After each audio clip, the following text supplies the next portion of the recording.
Hi all, I'd like to introduce you to my new cordless bandsaw, or you could call it a powered hacksaw or whatever.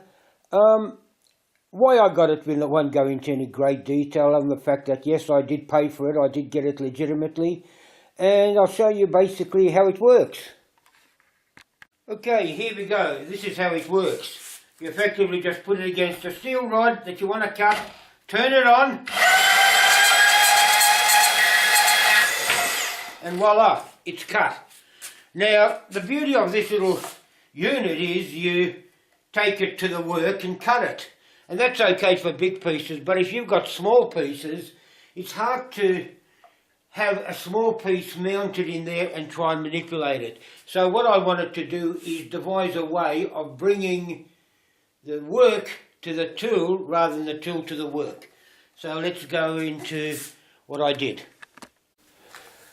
Okay, this is a jig I came up with. Now, it was designed in SketchUp, and I took down the measurements, or brought down the measurements with me, cut it out in a piece of MDF, put it together, and lo and behold, it worked so well, I didn't have to redo it. And that's why it's not pretty. It was just initially a prototype, but because it worked, I thought, well, bugger it, I'll keep it as is, and if ever I need to rebuild it, I'll make it pretty. I might even actually make it out of pine, because pine doesn't split like MDF does when you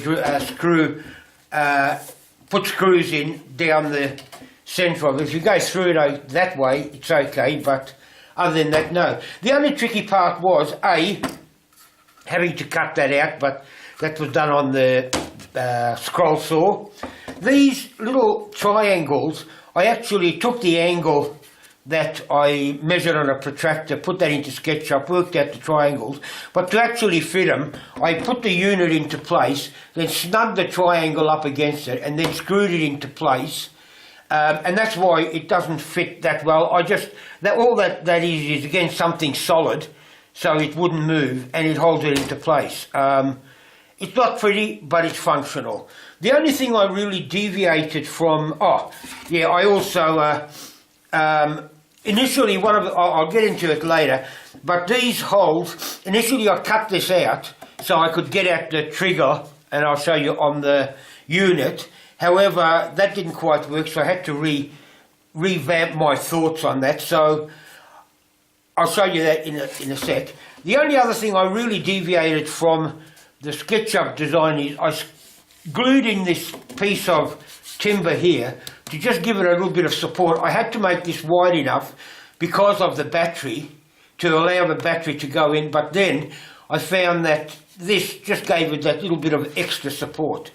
Alright, now what I do is there's a couple of holes here to mount it to a tabletop.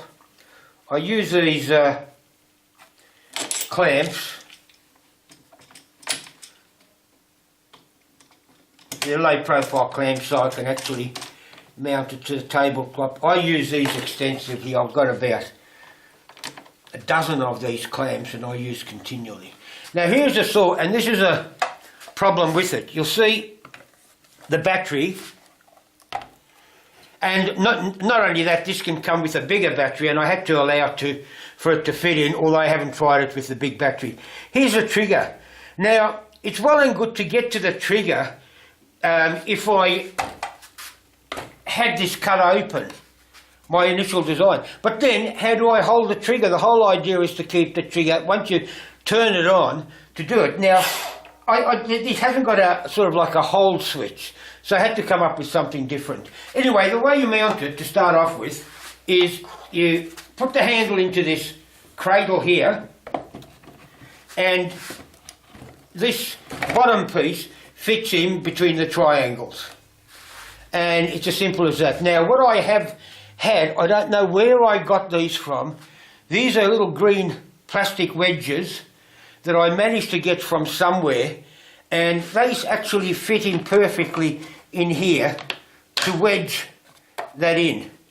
And what I then also do is although this is now an overkill, I put one of these straps around it. Hang on, let's go the right way. straps around it to hold it together, but look, it's really not necessary. It's more like a safety feature to stop the unit from falling out, although it won't, but to stop it from falling out and cutting my belly button off. If you don't, you could cut some of my gut off, that'd be good, but I don't want to lose my belly button. Okay, that's it.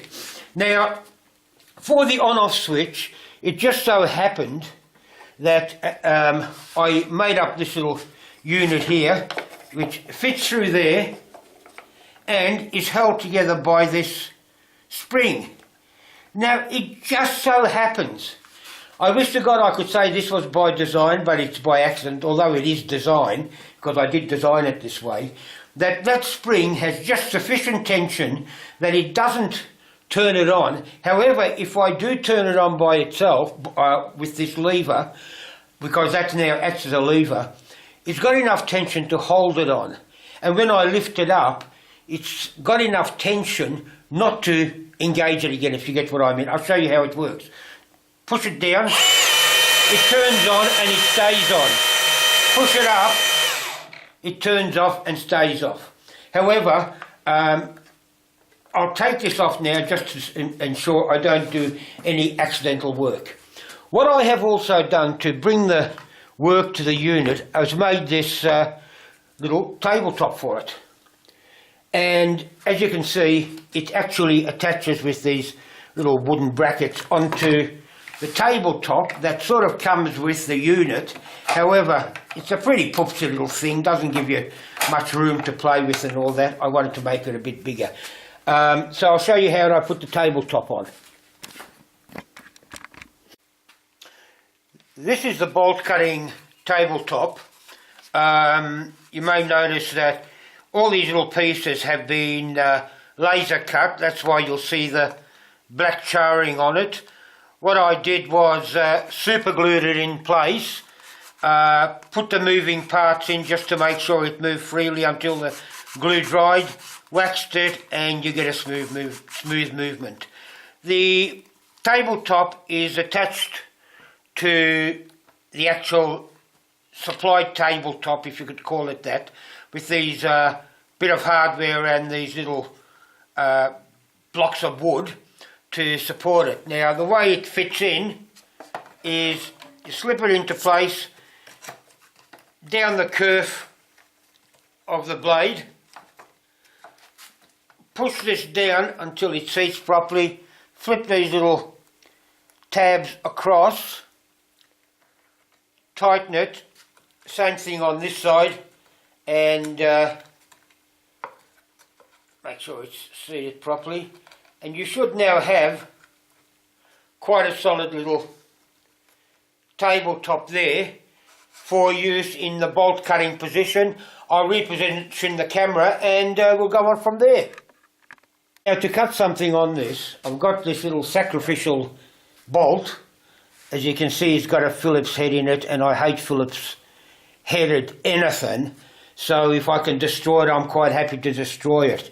The idea is you pull this little cradle forward until, well, it only comes back that far because of the curve, it stops it.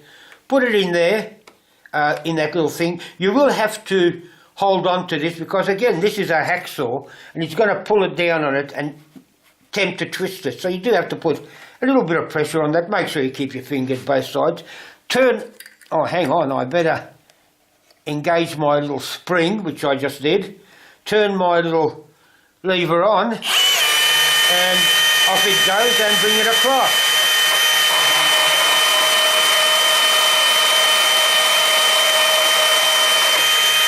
Now, I only had that on a slow speed, so it did go rather, well, it took a while to get through it, but because it was on a slow speed, it didn't have the tendency to try and make this twist around. But as you can see, it's a beautiful clean cut. You could probably start putting a bolt onto it straight away without having to file it or round it over or anything like that.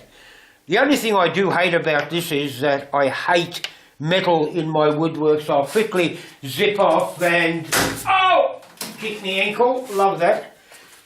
get rid of these metal filings.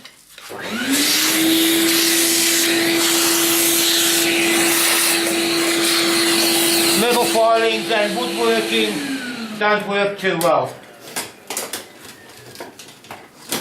Also, you may notice that I use a remote control power point that is connected to my shop vac, so I can then turn the shop vac on and off using the remote control power point. Now this is for this type of bolts and all that. If you want non-cylindrical or circular type of things like flat pieces or whatever, you can. I have made this other table. Now that is a mitre gauge that came off my small 1-inch belt sander. To put this on, I have to come in this way. It's actually a very tight fit. In fact, if I loosen this up and push that up, it does fit in there. I know because I've done it before, but I always have to struggle with it. There you are. It's got in there. It's there. As I said, this one is a very tight fit. It was the first tabletop I made, so I didn't have any tolerances built into it, and the second one fits much better because I actually planned that one. This one was just done on the fly. It works, so why do anything with it? Now, this little unit fits on there. Let's see if we can see what I'm doing. Yep. Oh, hang on, I'll just give you a little bit more view. All it does is just, it's actually a very tight fit. I keep shaving a little bit off this, but you get a non-cylindrical piece of thing, so you can then lay it flat on here. As you'll notice, there's not really much room for this mitre thing, but then again, this is designed for small pieces, not big pieces. Big pieces you do on the normal bandsaw. This is for small pieces and usually for metal. Now if I want to do big metal, again, I take the unit to the work. For small metal, I'll bring the work to this jig, and this jig theoretically should have enough tolerances for small parts. Again, turn it on. This is only wood, but